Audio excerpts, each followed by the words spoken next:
Hello and welcome to Every Day is Saturday. I'm your host, Paul GEBHARD, with my good friend here, Brad GOTTO. Welcome, Brad. How you doing? Thank you. I'm great. Great to be here. Good to see you again. Listen, I wanted to kind of open up because I love the name of the show anyway.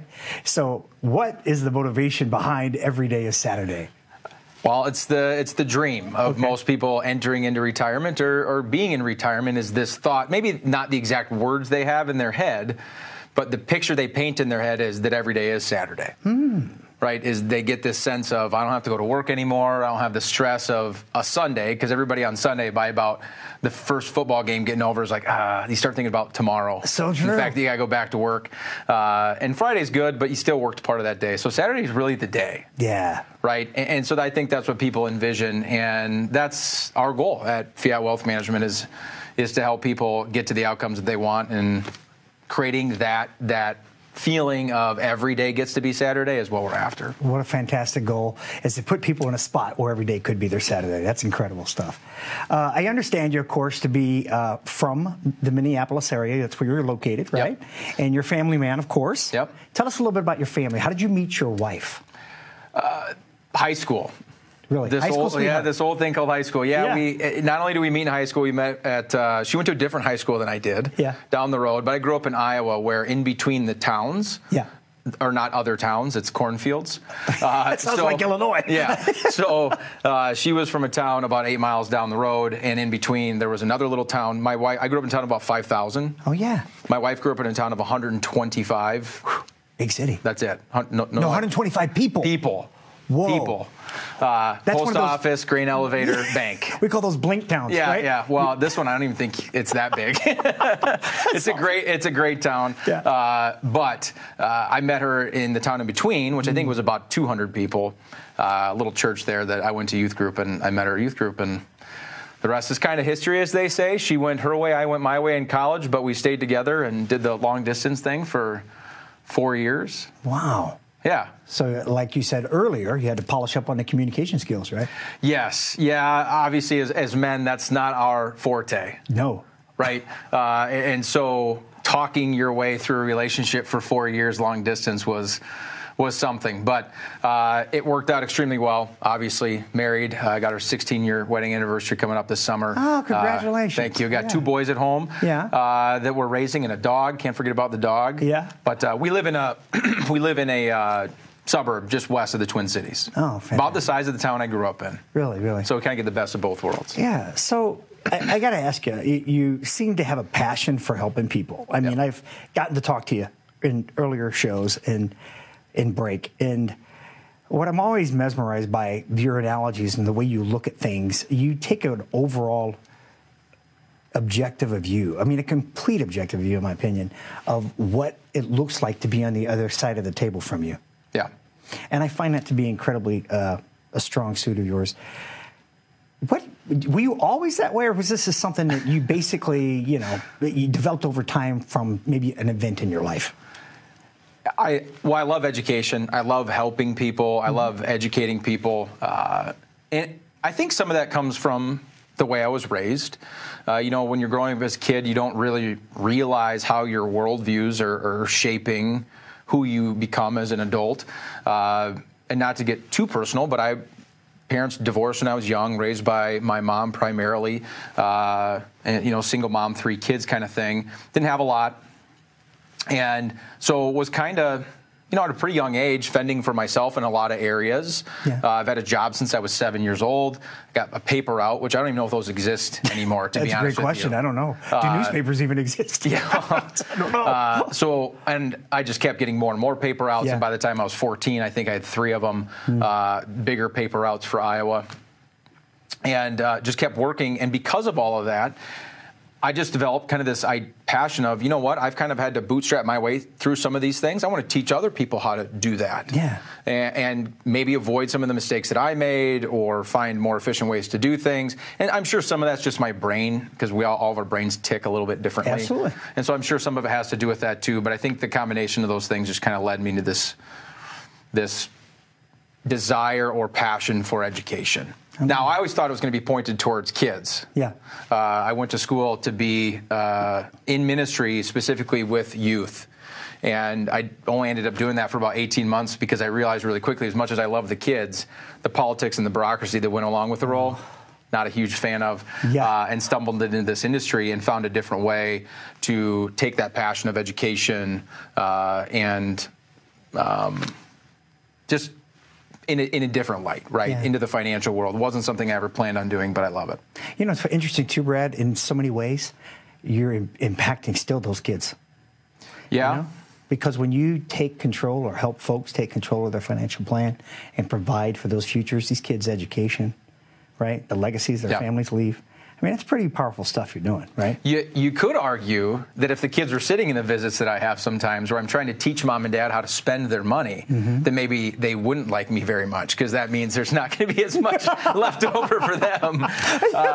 But you're right. I do think that wealth is one of those things. And in America, wealth, you know, everybody has their own definition of it, but we're all very, very lucky. Absolutely. But wealth is one of those things, and this is one of my big passions is, you know, growing up the way that I did, you know, basically with nothing, I've decided in my head a long time ago that I'm going to be the generational line of my family where that stops. I'm going to do the best that I can to have my wealth, which, of course, people primarily define by money, but it's so much more than that. Absolutely. Right? And so maybe a better word to use there is legacy, but that legacy is going to be generational. Absolutely. And I want that for my family. And because I want that, I have a bias towards other people wanting that and helping them do that. And so a lot of that passion just comes from the fact that it's important to me personally. I like that a lot. And you're able to, again, like I said, get on the other side of the table with your clients. That's a powerful thing to do. Yeah. Not everybody can do that. You know, listen, speaking of what you were talking about and some of the things that you've gone through personally in your life, the reason I'm kind of stuck into this moment is what everybody's recently gone through in the pandemic. Yeah. Yeah, it's very similar. Tough times for a lot of folks, right? Yeah. And having that ability to adjust. We know that taxes are going to be something, right, that we're all going to have to deal with coming out of that because of the bailout. Yeah. When we come back, we got to take a break here in a second, but I want you to share with us some ideas that folks can do to make sure that they're in a good tax position as they go forward into retirement. Yeah. But before we do that, you have something you want to share with the viewer today. Yeah, absolutely. Taking that passion and that education. We love doing shows like this, but even more impactful is the ability to sit down with people one-on-one and talk about their exact situation, their specific situation. And so what we've done, Paul, is we've set aside a handful of times over the next couple of weeks in our calendars with the team members in our office for a complimentary consultation, complimentary visit for you to begin the conversation around this idea of educating on how to create wealth in your family or how to spend the wealth that you do have. And so if you call the number 844-726-9116, we can go ahead and get that complimentary visit scheduled. Fantastic. Listen, thank you so much, Brad. We're going to take a short break, but again, the number's on the screen. Please give us a call, 844-726-9116, and reserve your complimentary consultation. We're going to take a quick break. Hang in there. We'll be right back after these messages. Please stay with us. As a good saver, you've been putting away money during your working years. Studies find that the biggest fear of retirees is running out of money. Market volatility isn't just a downward movement of stock prices, it's the size and frequency of change. The more dramatic the ups and downs, the higher the volatility. This can put savers who are newly retired or a few years away from being retired at greater risk. Today's generation of retirees is not receiving traditional pensions as our parents or grandparents did. Instead, we have retirement accounts such as 401ks or 403bs. These accounts typically expose your money to market risk. The last thing you want right before retirement is to lose a portion of the money you need for income. But how do you turn these accounts into a retirement income? Is it safe to keep all your retirement money sitting in the stock market? The last thing you want is to lose a portion of the money you need for income due to market loss. By working with a financial professional, you can learn how to turn a portion of your savings into an income stream for life and income for the life of your spouse if you're married. We all have moments in our lives when we wish we had taken action sooner. Don't let procrastination reign on your retirement parade. Act now before it's too late. Please call our office to set up your no-cost, no-obligation retirement income review today.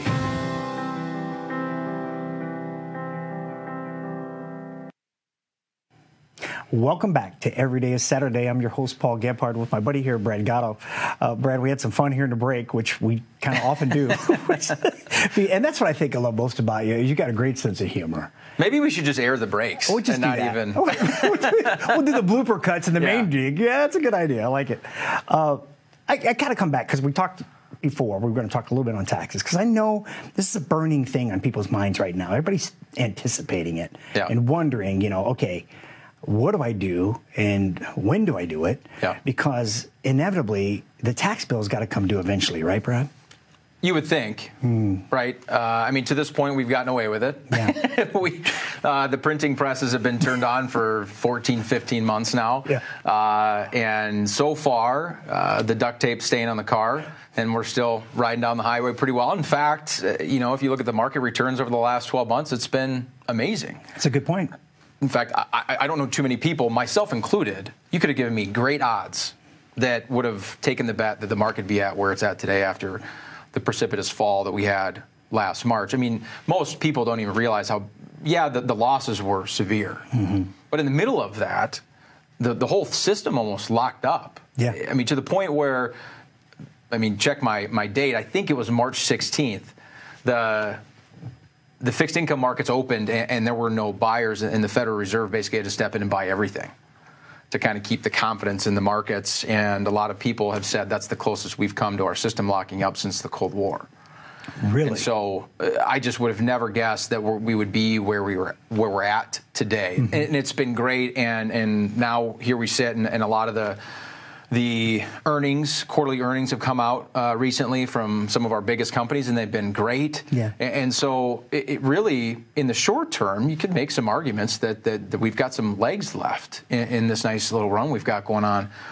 But your point is important because when you think about retirement, it's not about the next 6 months or 12 months or 24 months and how that's going to kind of define your retirement. It's this big picture approach. And taxes, when you put taxes into perspective and you start thinking about taxes, not just about, I just filed my 2020 returns, and what did I do in 2020 that dictated my bill, and then what can I be doing this year to minimize my tax bill in 2021. But this idea or thought of, I have this pile of money that I've saved, I need to live on this pile of money, and it's interacting with my other sources of income. That pile of money interacts with my Social Security, that pile of money interacts with my pension if I have a pension, if I've purchased an annuity in the past and there's a stream of income coming from that, or whatever income you have coming in the door, your pile of money is going to interact with that year over year over year, and then you start parlaying that into the fact that certain piles of money are taxed differently. You've got ordinary income taxes plus capital gains taxes to deal with.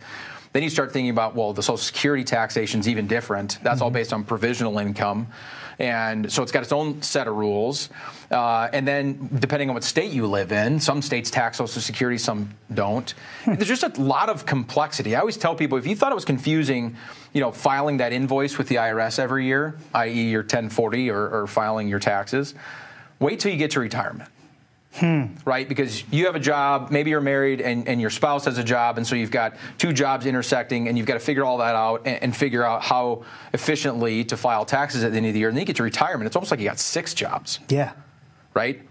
You've got Social Security, maybe your spouse has Social Security, maybe there's a pension, maybe there's multiple pensions because you change jobs a couple of times if you're lucky enough to still have those. Maybe one of those annuity income streams we talked about. And then you've got this pile of money, and there's 3 different types of monies when it comes to taxes. Yeah. There's pre-tax money, after-tax, and tax-free money. And it's almost like you have 6 jobs, and you got to figure out how to put them all together and create an invoice where you're not overpaying the IRS. True. Absolutely right. And quite frankly, sometimes what happens is like putting 5 or 6 kids in the same sandbox. That's a good analogy. It's hard to get that together. It's hard to get it to work. Yeah, right. And so one of the things that we talk about a lot with clients and prospective clients is how do we do that? And how do we create an income paycheck that is going to do the obvious things, Totally. right? Doesn't run out, Right. Isn't subject to severe market volatility, the sleep at night factor, that kind of stuff. But then also, how do we put a paycheck together that's cognizant of these taxes, not just where we're at today, but where we're going to be in the future? And of course, I can't predict tomorrow, but one real life example is this Tax Cuts and Jobs Act that was passed a couple of years ago. Now, we pass tax acts and laws all the time. The tax code, I heard once, you can fact check me on this, if you printed it on an 8.5 by 11 sheet of paper, it's 77,000 pages long. Okay. 77,000. I have not read the whole thing. Get your mind around that. Yeah, I have not read the whole thing. That said, it is a law, right? It is written down, and so we can have real-life conversations of what we know the law to be in a factual sense, not an opinion sense. And this Tax Cuts and Jobs Act, there's 23 provisions that affected you and I on an individual level, not corporations, not any of that, just on an individual level. And what the result is, Paul, is the majority of Americans saw a decrease in their effective tax rate because of this act passed in 2018, which you and I would agree is that's a great thing. Yeah, absolutely. Absolutely. But like all good sales, Paul, it wasn't permanent. Yeah. Okay, so just, I always envision going into Target and you need all these things and everything's on sale, right? And so you load up the cart as much as you possibly can. You're like, I'm going to take advantage of this while I can. I'm going to get everything while it's on sale, and then I'm going to go check out. So these taxes that we're talking about that are on sale for the majority of Americans, not all of them, but the majority of them, the sale ends in 2025. And so the question you have to ask yourself is, what am I doing to take advantage of the sale? Or should I be doing something to be taking advantage of the sale, which of course leads to the next question. Well, Brad, you said the majority of Americans' taxes are on sale. Well, does that mean my own personal? Am I one of those majority, or am I one of the minority? Yeah. And so you got to answer that question. Yeah. Are they actually on sale for you? How deep is the sale for you relative to what we know is coming? And then what can you do to take advantage of it? How can you be the person at Target loading up your cart and going, you know what, IRS, I'm checking out with my full cart of taxes because I'm going to pay the bill now while it's cheaper for me, and then instead of kicking that can down the line and waiting for you to raise my taxes to an unknown rate in the future. Yeah. So and so, based on what you're telling me, I mean, it's vital that people consider getting a tax plan in place.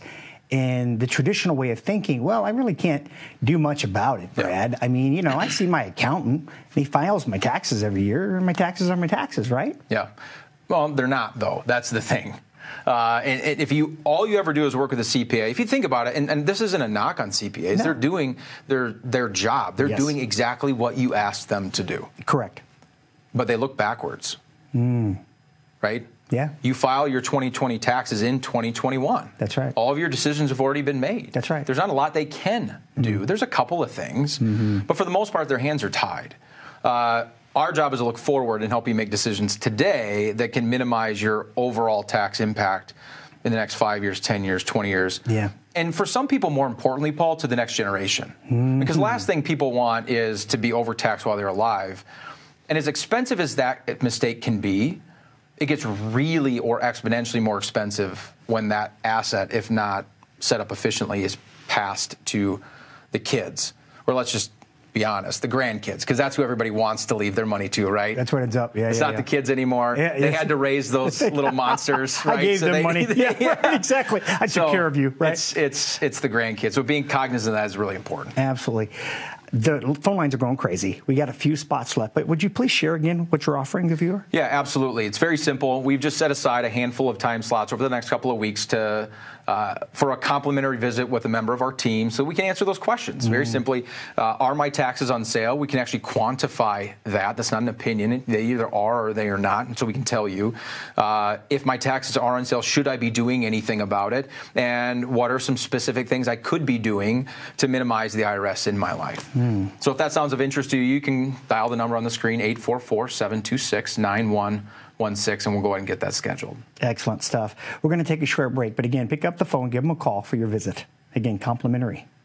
844-726-9116. We're going to take a quick break. We'll be right back after these messages. Please stay with us. How confident are you in your current financial plan? Do you know with certainty how the recent market volatility will affect your future hopes and dreams? How much are you paying in taxes? And how much are you losing to unnecessary high fees? You didn't work to save this money so that you could spend your time worried in retirement. Now is the time to take charge of your finances so you can feel confident about your future. Call in during the next 30 minutes of today's show only to set up an absolutely complimentary, no obligation, full-blown financial review that will result in your own customized written plan. This is a $999 value that we're giving away complimentary to the first 10 people who respond. We'll start with a full-blown analysis of what you already have by running a report to untangle how much you are currently paying in fees, how you're allocated for risk, and what it's costing to work with your current advisor. Next, we'll identify your goals. Where do you see yourself in the next 5 years? Where do you want to go? And who do you hope to go there with? Is your current financial plan set up to get you there without mishap? Let's design a roadmap to create a financial plan you can follow with confidence. Get the piece that so many people are missing from their retirement. Find out how having a written plan can make a difference to your retirement dreams. Call now to schedule your complimentary, no obligation, full-blown financial review today. Welcome back to Every Day is Saturday. I'm your host, Paul GEBHARD, with our guest today, Brad GOTTO of Fiat Wealth Management. Again, incredible segment about taxes. Thank you so much, Brad. I don't know if anybody's ever said that before. What? Really? Incredible segment about taxes. No, I think it's good. Knowledge is good, right? So, and that lets me think, now that folks know they can take an active plan and meet with someone like you and be able to resolve that. Yeah. So talking about the resolution side to taxes, right? We're talking about what can people do, what products are available, if I may. Yeah.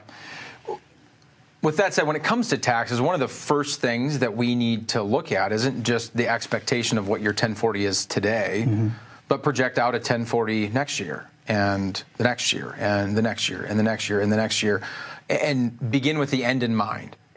So over the next 30 years, we anticipate this is kind of how your income is going to flow. These are the sources we know are going to come in the door. We know historically this is kind of how Social Security grows over time, and kind of play all that in and build out some pro forma or hypothetical tax scenarios every single year, and then reverse engineer that into should we be doing something different today than we're doing currently? A prime example of that would be tax deferral. It's one of those things that I hear over and over and over again.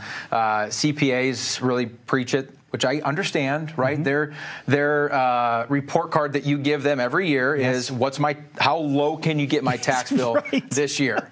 Right? And my industry is guilty of it too. We have kind of preached this idea of loading up in all this money into 401ks and IRAs and trying to kind of kick that can down the road. But it can be problematic. It can create kind of this time bomb where now all of a sudden you've got all this money that's never been taxed, and it's going to start intersecting with Social Security or pensions and other things in your life, and it can possibly create a problem. So from a solutions standpoint, the first thing you need to do is figure out, is this tax deferral I have in my life a problem? and do I need to do anything about it? Or am I okay? I'll give you a kind of a story, a recent prospect that walked into our office that had a little over $1 million set aside on that pre-tax basis, okay? So that 401k money, that IRA money. And that was the majority of the money that they had saved, which is typical. Yeah. Most people that we sit down with have the majority of their assets in a bucket that's never been taxed. And let me say it again. I've said it in past shows, Paul. Tax deferral is not getting out of taxes, right? You're choosing to pay it later. Right? There is no way to get out of taxes, Paul, unless you're willing to commit a felony. It just is what it is. I don't think any of us want to wear those orange jumpsuits. You know what I'm saying? It's not worth it. No. So that being said, we need to help them figure out, should they be trying to exit those pre-tax buckets now, or should we be doing it later? And what does that all look like? We did exactly what I was talking about. We built a pro forma 1040 for them for the next 20 to 30 years of their life, kind of reverse engineered some things, overlaid their Social Security, overlaid their Medicare, overlaid pensions, and all this stuff. and figured out pretty quickly that during this Tax Cuts and Jobs Act that I was mentioning in a previous segment, and the fact that their taxes are on sale, that they could be the people that would take that cart at Target, load it up, and go to the checkout and say adios to the IRS. And so we could do some pretty aggressive movement of their money from a tax perspective. And I think it's important to note, Paul, we haven't talked about investments at all. No. Right? Because at the end of the day, yes, it's important you have a diversified portfolio. Yes, it's important that you're taking risk appropriate to the appetite that you have and all these sorts of things. A lot of buzzwords in my industry and a lot of advisors, that's their primary focus. And that's not necessarily bad. But without an eye to taxes, you know, you and I could be arguing over 0.5% rate of return, and my portfolio can beat up yours, and I can get my fees 10 basis points lower, 10.1% lower than yours or something like that. But if I don't have an eye to taxes, which is the largest expense that's going to come out of that account, no other fee is going to cost you 10, 15, 20, 25, 30%. So can I stop you right there? I want you to pick up where you're leaving off, but I got to stop you because I think you hit on something that's really kind of key, because we get this a lot, you know. Paul, lots of stuff around taxes. Why so much is this on taxes? Why not this? Why not this? Why not this? What Brad said is powerful. It's powerful. We're not talking about 0.5% in an earning or yield, right, or a 1%. We're talking about a potential huge chunk of your money. Well, two important points to that. One, the two biggest expenses for retirees today are medical and taxes. And so it stands to reason you should be talking about it. And then the second piece to it is it's just a forgotten topic. In my industry anyway, as I've seen it. So most advisors focus in on the investment side of the world, which is great, and we need attention there, and it should be focused on to a certain extent, but without an eye to taxes, I just feel like a lot of times we're chasing the wrong thing, especially for retirees, because you know the time has come that they have to figure out all that money they put away on a pre-tax basis, how in the world to get out of there. We call it an IRA exit strategy. How do I get out of my IRA efficiently? And I think what also your point to this is that part of the conversation is the personal conversation you have with your client when they get there, because you build it around them, Brad. And that's what he's talking about, right? So this is what it's all about. There's a few spots left. That initial visit, completely complimentary. Reach out, call Brad and his team. 844-726-9116. One question remains for you. What do you want your tomorrow to look like? Find out today. Give them a call. Change your life. 844-726-9116. Thank you so much for being with us. Take care, everybody.